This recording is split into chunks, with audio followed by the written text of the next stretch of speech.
하나님은 신정 정치를 원했는데 이스라엘 민족들이 주위에 보니까 다른 나라들이 왕을 세우는 거예요.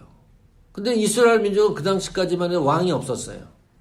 사사들을 통해서 혹은 하나님의 그 통치권 아래서 이스라엘 민족이 움직이기 시작을 했는데 사람들이 가만히 보니까 다른 나라들은 대통령을 세우고 그러니까 우리도 왕이 필요합니다. 사람들이 요구를 한 거예요. 이게 잘못된 요구죠.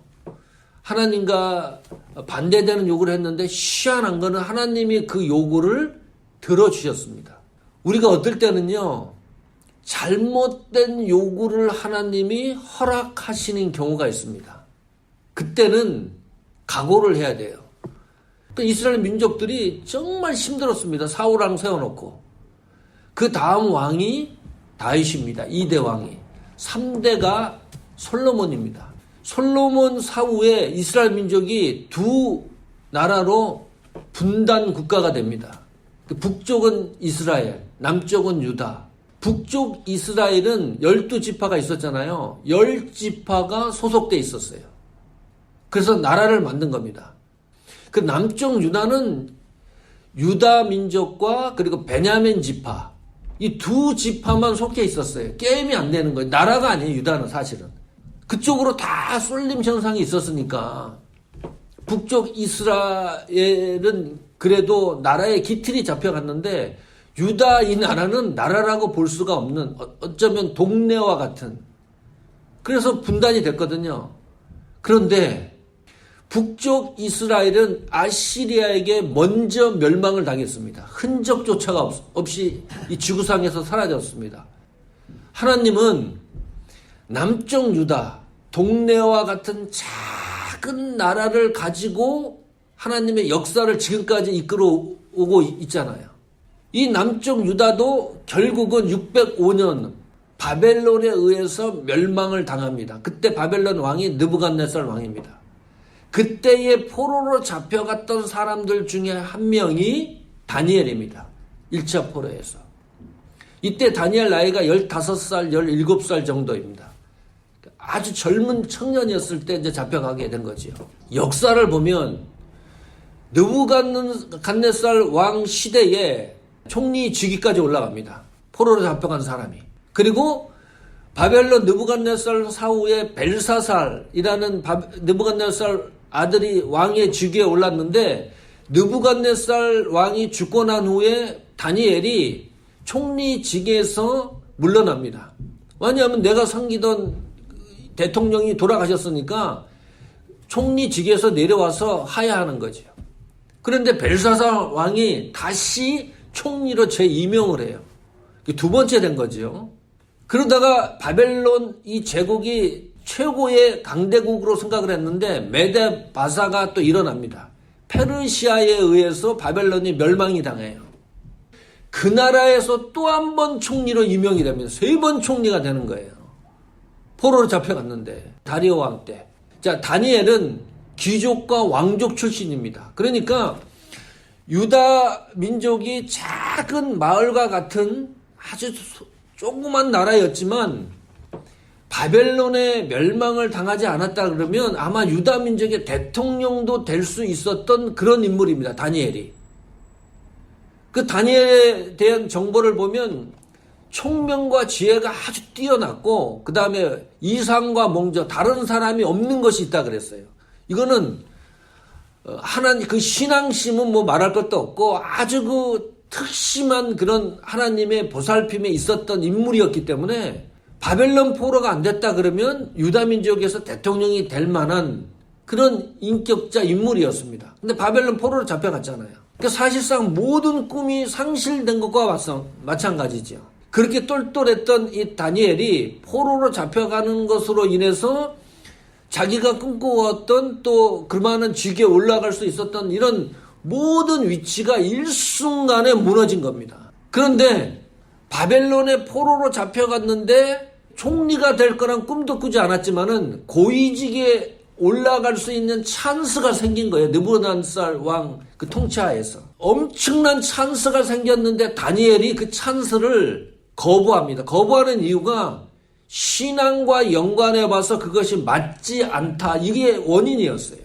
자, 상상해 보십시오. 자기 나라도 아니고 이민을 간 것도 아니고 포로로 잡혀간 그 나라에서 부귀영화, 돈과 명예와 모든 것을 얻을 수 있는 절호의 찬스가 다니엘에게 찾아왔는데 하나님을 섬기는 것에 대해서 충돌을 일으켜서 다니엘이 정한 것은 하나님 앞에 뜻을 정했다는 거예요. 그래서 그 찬스를 포기했다. 그 이후에 하나님이 다니엘을 통해서 하신 일들입니다. 다니엘서 1장 8절에 보시면 다니엘은 뜻을 정하여 왕의 음식과 그가 마시는 포도주로 자기를 더럽히지 아니하리라 하고 자기를 더럽히지 아니하도록 환관자에게 고하니 그랬습니다. 여기 보면 다니엘이 뜻을 정했다. 하나님 앞에서. 자, 그 이후로 이것이 변하지가 않는 거예요. 다니엘은 절호의 좋은 찬스를 거부한 이유가 신앙과 연결해서 그것이 정당하지 않다라고 하는 뜻을 정했다는 거죠. 나는 신앙 쪽으로 기울이겠다, 그런 의미입니다. 자, 그러면 하나님 앞에서 뜻을 정하면 나타나는 결과, 현상이 있습니다. 내가 하나님 앞에서 분명한 뜻을 나타내면 다니엘을 통해서 특별히 나타나는 현상 3가지가 있습니다. 첫 번째 현상은 하나님 방식대로 그 사람을 높인다는 거예요. 다니엘은 총리가 되기 위해서 목적을 두고 신앙생활하지 않았습니다.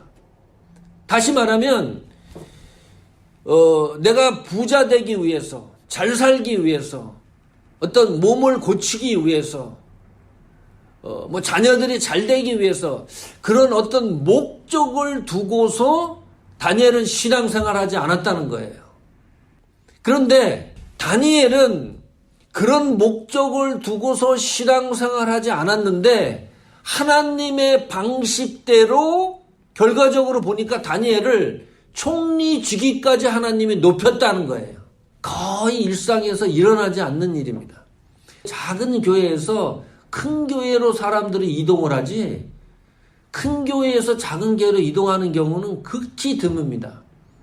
큰 게 있으면 혜택 보는 게 너무 많아요. 한국이나 미국이나 혜택 보는 게 너무 많아요. 자, 일단 뭐가 가장 큰 혜택인가요? 경조사 때 부조금이 틀립니다. 작은 교회에 오면 아마 100불 받기도 힘들걸. 예? 부조금을. 근데 큰 교회 다니면 수천 불에서 아마 수만 불까지도 그렇게 거칠 수도 있을 거예요. 내가 아프거나 뭐하거나 뭐든 내가 보험을 한다든가 자동차를 판다든가 딜러를 한다든가 어쨌든 큰 교회를 일단 가야지 어떤 이익이 생기니까 나한테 어떤 보상이 생기니까 신앙과 관계없이 그냥 가는 거예요. 그 포로된 나라에서 잘 살 수 있는 엄청난 찬스를 의지적으로 그냥 부인한 거예요. 받아들이지 않은 거죠. 이유는 단 한 가지입니다. 신앙 때문입니다. 다른 이유가 없어요. 내 신앙과 하나님과 관계에서 그 엄청난 것들일지라도 내 신앙과 그것이 충돌을 일으키니까 하나님 앞에 뜻을 정했다는 거죠. 이 보통 신앙인들이 할 수 있는 것들이 아닙니다. 그런데 지금은 당장 손해보는 것 같지만 반드시 다니엘을 총리로 하나님이 이끄는 것도 보면 그 신앙과 하나님 앞에서 뜻을 세우니까 하나님의 그 자리까지 높은 위치까지 하나님이 올려놓으신 겁니다. 다니엘의 능력과 다니엘의 어떤 가지고 있는 그러한 학식이나 재주나 이런 것을 통해서 올라간 것이 아니고 하나님 앞에서 뜻을 세우면 하나님이 높이시는 위치가 있다. 그러나 그것이 하나님 앞에서 저희들이 정직하고 신앙적인 결단을 했다 그러면 하나님이 높이시는 은혜가 반드시 있을 것으로 그렇게 되기를 간절히 축복합니다. 아멘. 두 번째는 하나님 앞에서 뜻을 세우면 나타나는 현상은 하나님이 일으키시는 기적입니다. 자, 생각해 보십시오. 30일 동안만 다른 신을 섬기지 않으면 괜찮은 거예요. 이것이 뭐 일제 치하처럼 언제 끝날지 모르는 그런 게 아니고 제한적이죠. 한시적입니다.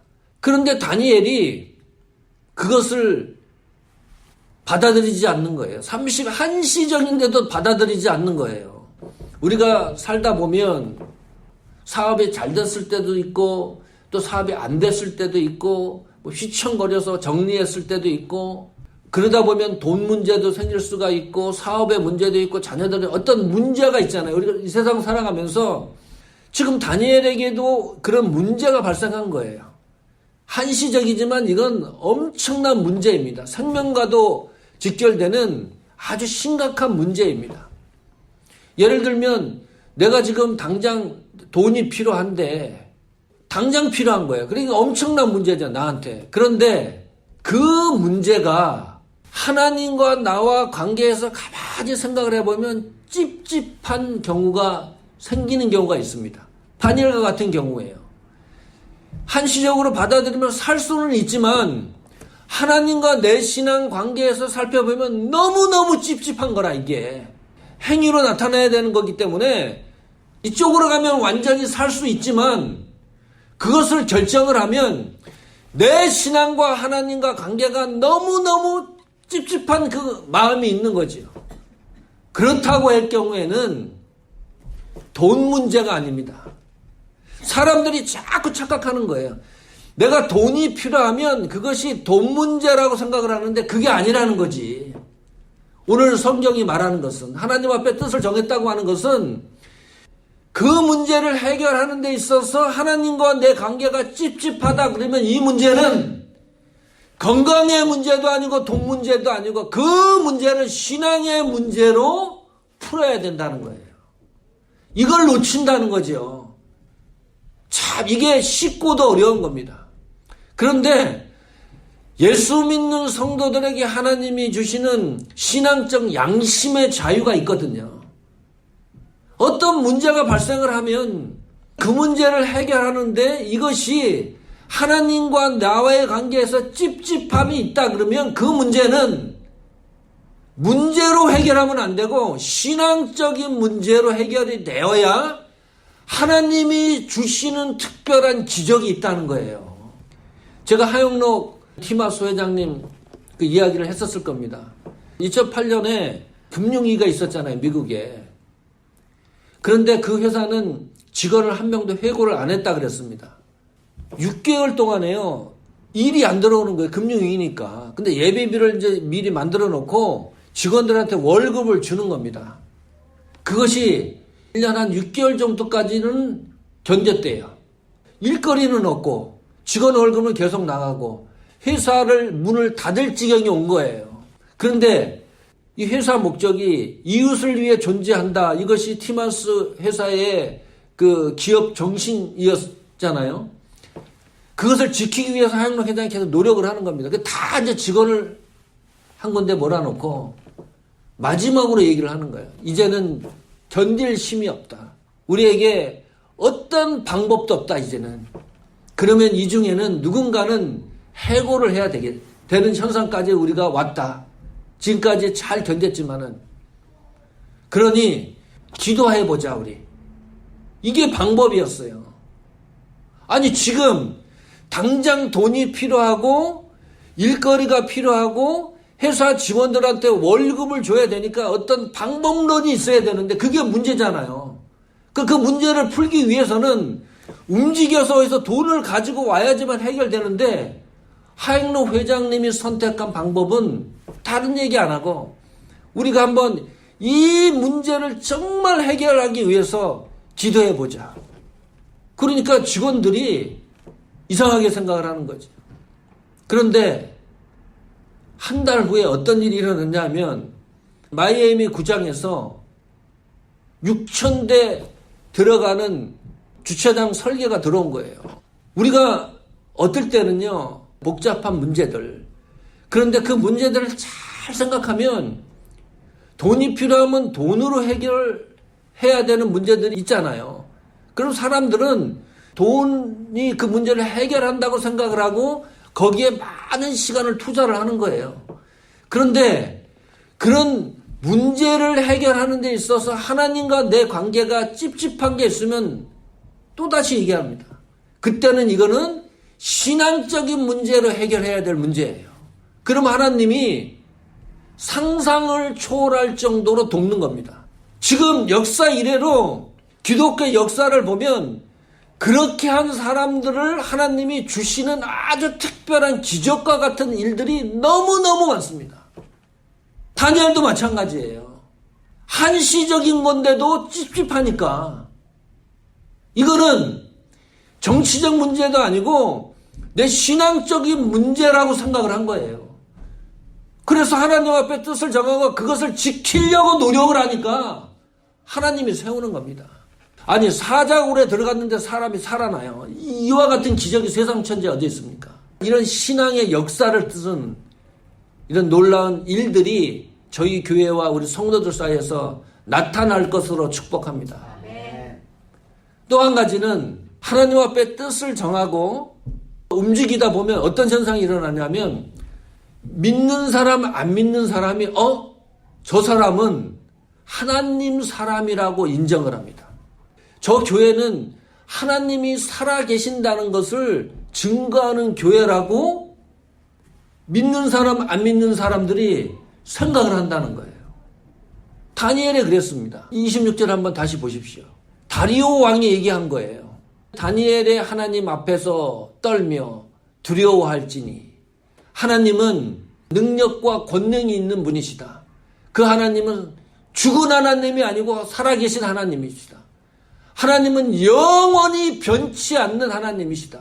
하나님 나라는 망하지 않는다. 그 하나님의 권세는 일시적인 게 아니고 영원토록 지속되는 능력이시다. 27절도 보십시오. 구원의 하나님이시다. 건져내시는 하나님이시다. 하늘에서든지 땅에서든지 이적과 기사를 행하시는 하나님이시다. 이 이야기를 다니엘이 사자굴 속에서 생존해서 나와서 신앙 간증한 것이 아니라 그 당시에 있었던 다리오 왕이 저 얘기를 하는 거예요.